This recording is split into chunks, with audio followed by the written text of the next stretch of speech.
आज राज्य बनने जा रहा है, सरकार बेहतरीन काम करने का दावा कर रही है, विपक्ष को इसमें कहाँ कमी नजर आ रही है?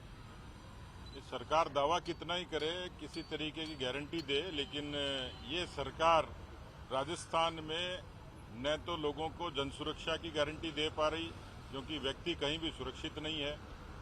रोजगार की गारंटी का नाम है, लेकिन जिन लोगों के पिछले अरसे से लगातार सरकार के रहते हुए जिनके घरों के चिराग बुझ गए नौकरी न मिलने के अवसाद के कारण, बिल आएगा पेपर लीक पर अमेंडमेंट का भी, तो जिस पेपर लीक के अवसाद के कारण किसी कन्हैयालाल ने सुसाइड की, उनकी मौत के आंसू कौन पहुंचेगा?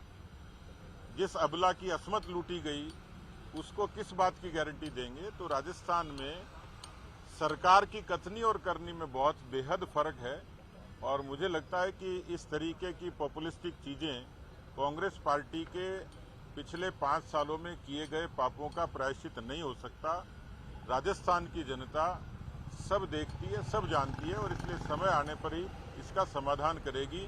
ये ईवीएम मशीन में करेगी, शायद सड़कों पर न करे, लेकिन ये तय है कि इस बार राजस्थान की जनता परसेप्शन भी पर चलेगी और परफॉर्मेंस पर भी चलेगी। गोलियां चली है, एक बदमाश मारा गया है, सोना लूट के भाग रहे थे, रामगढ़ शेखावाटी में एनकाउंटर किया पुलिस ने, क्या कहेंगे? इंटरनेट से लगातार वार्ता कर रही है। एनकाउंटर की घटनाएं तो यदाकदा ही आती हैं, लेकिन ये तय है कि पहली बात तो जो अपराधियों में भय होता था कानून का, वो खत्म हो गया कांग्रेस के राज में, और इसलिए अपराध इसलिए होता है, बकरी चोरी से लेकर और किसी ज्वेलर की दुकान की लूट, और सरेआम रास्ते पर जिस तरीके से आज चैन स्नेचिंग का सबसे बड़ा कोई प्रदेश है जहां इस तरह की घटनाएं ज्यादा होती हैं तो राजस्थान है। तो आप समझ सकते हैं कि सड़क पर चलती किसी अबला की चैन लूटी जाए, और केवल यही नहीं, ऐसी अनेकों घटनाएं हैं जिसमें लूट की घटनाओं में भी राजस्थान नंबर 1 है। ये राजस्थान की पुलिस विभाग के और नेशनल क्राइम रिकॉर्ड ब्यूरो के आंकड़े भी तय करते हैं। आज पेपर लीक को लेकर कानून ला रही है लगातार, जिसके लिए पायलट भी उठा रहे थे पहले।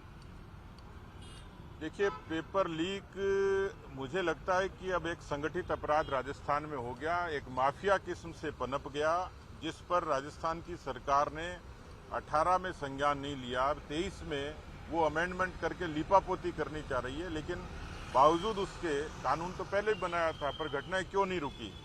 कानून बनाने से घटनाएं रुकती तो शायद बहुत अच्छा होता, लेकिन उसके पीछे जो सरकार की विफलता है, सरकार की कमजोरी है, और सरकार सांप को मारती है, सांप की मां को नहीं मारती, क्योंकि जो जिस तरीके का संरक्षण होता है उसके तार कहीं न कहीं जुड़े हैं। तो मुझे लगता है कि इस पाप के गर्त में तो खुद सरकार शामिल है, इसलिए वो लीपापोती करती है, फेस सेविंग करती है, पर मुझे लगता नहीं है कि वो किसी तरीके से न्याय दिला पाने में सक्षम हुई है। भूकंप के झटके महसूस किए, सियासी सूरमा इसे किस तरह से देखते हैं?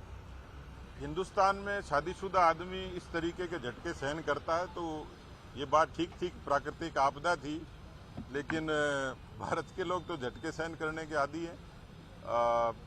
एक बार तो चिंता हुई, क्योंकि मैं भी कई भूकंप के झटकों का साक्षी हूं, तो मैंने कल भी उसकी तीव्रता महसूस की थी, लेकिन प्रकृति का प्रकोप है, पर ईश्वर की कृपा थी कि सब कुछ सामान्य हो गया। सियासी भूकंप की बात कर रहे हैं, सियासी भूकंप के झटके झेले हैं? कोई बड़ा सियासी भी संभव है, और जो ग्रस्त व्यक्ति है उसको इस तरीके के झटके झेलने पड़ते हैं। आज क्या सदन में सियासी भूकंप लाएगी भाजपा भ्रष्टाचार के मुद्दों को लेकर? हाँ, निश्चित रूप से मुझे लगता है कि जो भ्रष्टाचार का जो दानव है, उसके खिलाफ मुझे लगता है कि एक लंबी लड़ाई लड़ने की आवश्यकता है। इस सरकार के माथे पर जो सबसे बड़ा कलंक है वो भ्रष्टाचार ही है।